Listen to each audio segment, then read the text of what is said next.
Matthew Pennycook. Thank you, Madam Deputy Speaker. It's an absolute pleasure to take part in this debate and to follow some very thoughtful contributions. And I'd like to single out the contributions made by the Honourable Member for Beverley and Holderness and the Right Honourable Member for Hitchin, Harpenden and Doncaster North. I didn't agree with everything in all of them, as you might expect, but they were nonetheless serious, thoughtful contributions to the debate. Madam Deputy Speaker, when this bill first came before peers in the other place, it was, I have to say, a rather meagre piece of legislation focused almost entirely on fossil fuel extraction. It's been amended quite considerably in committee stages, and while I still think it's pretty thin gruel in many respects, it at least now feels like it has some regard to the ways in which current industrial activities and investment might be made compatible with a low-carbon energy future. The bill is mostly concerned, as we have discussed, with the establishment of the Oil and Gas Authority.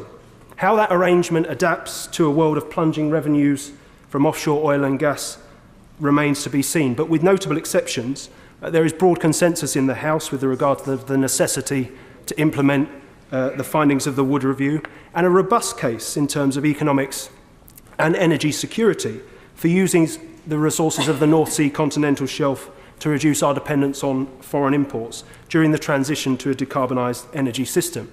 It was disappointing to hear the Secretary of State dig her heels in when it comes to carbon capture and storage, because I welcome the amendments to the bill that were made to expand the principal objective of the MER UK strategy to incorporate a regard for carbon capture and storage development. I think the precise wording of the relevant clauses will need to be revisited in committee to ensure that the industry has the necessary flexibility and that jobs and investment are protected.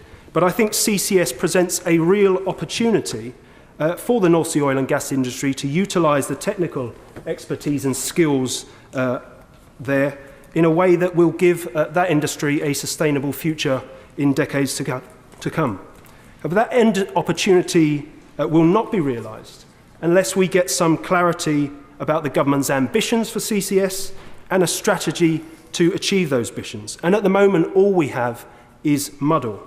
In 2007, the Prime Minister, in a speech to Chongqing University, said that a Conservative government would, and I quote, strain every sinew to create viable and affordable CCS technology.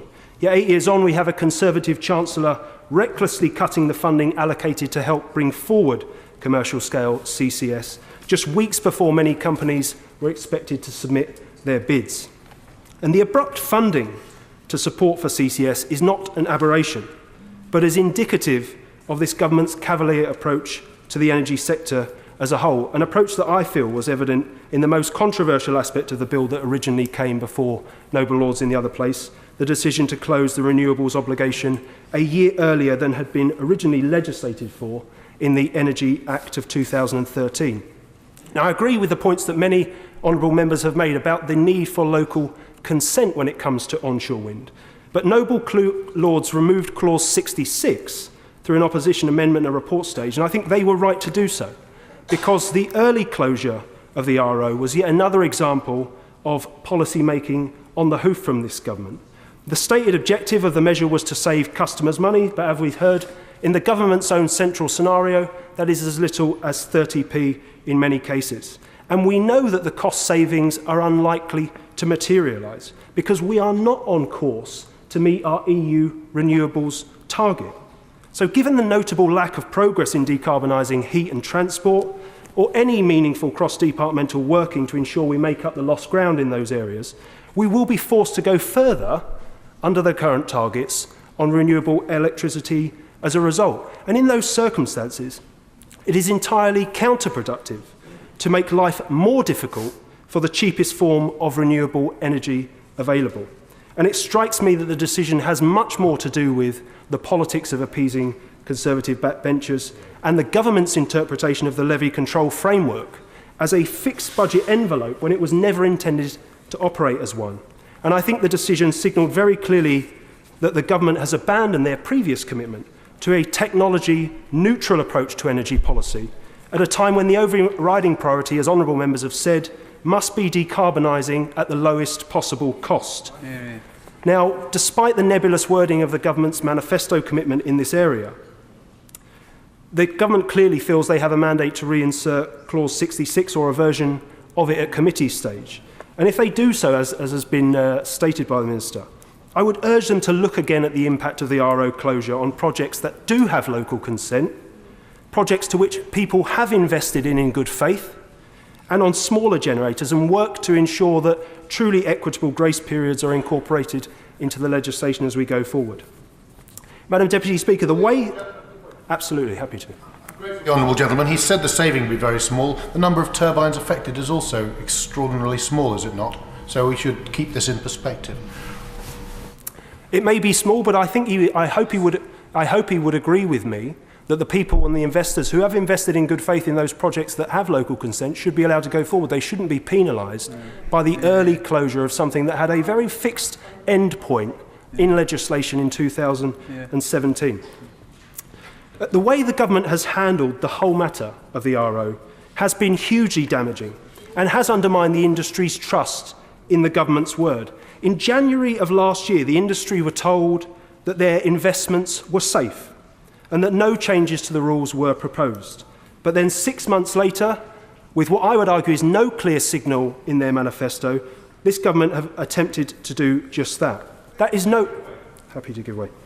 I thank the Honourable Gentleman for giving way, and I understand his point entirely, but I'm just reading a press release from the 29th of April 2015 from Renewable UK News, which says, despite these facts, onshore wind projects are under threat from misguided Tory policies aimed at stifling their development, blah, blah, blah. So Renewables UK were lobbying against our manifesto commitment that you say they didn't know, he says they didn't know about. Well, I think we'll have to disagree. I would assume that they were lobbying for the end of closure of any new investment in onshore wind, not what I would argue is a retrospective change to commitments that were made. It's no way to treat investors, Madam Deputy Speaker, and no way to ensure that the UK remains an attractive place for investment from overseas. And in all the months that I have sat as a member of the Energy and Climate Change Select Committee, I have never heard one expert witness make the case for indefinite subsidy for onshore wind or any other form of renewable technology. What many have argued for, often powerfully, is a stable and secure policy environment and a graduated reduction of subsidy because they know to do otherwise risk jobs, damages investor confidence, and can cut the legs out from under technologies that we know are delivering in terms of driving down price and have, particularly in the case of solar and wind, as I've heard the Minister say on many occasions, have been great British success stories which I think, at least in the coming near future, have a much more uncertain future. Madam Deputy Speaker, I'd like to just finish my remarks by touching briefly upon what this bill does not contain. As I've made clear in the remarks I've made so far, there are parts of this bill that are sensible.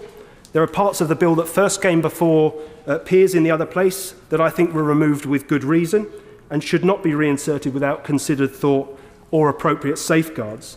But there are also notable omissions. Storage has been mentioned, nothing about storage. And in particular, it's deeply regrettable that this is an energy bill that is completely silent on the need to reduce energy demand. Madam Deputy Speaker, if ever there was a chance to make energy efficiency an infrastructure priority, as it needs to be if we are to solve the trilemma and meet our emissions targets, this was it. And it's just sad that the bill could have done so much more, does not do so as it stands.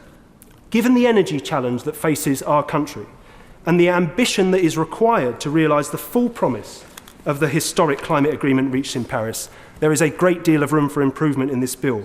And I hope that as we move to committee stage, we will find some way to address many of its deficiencies. Yeah.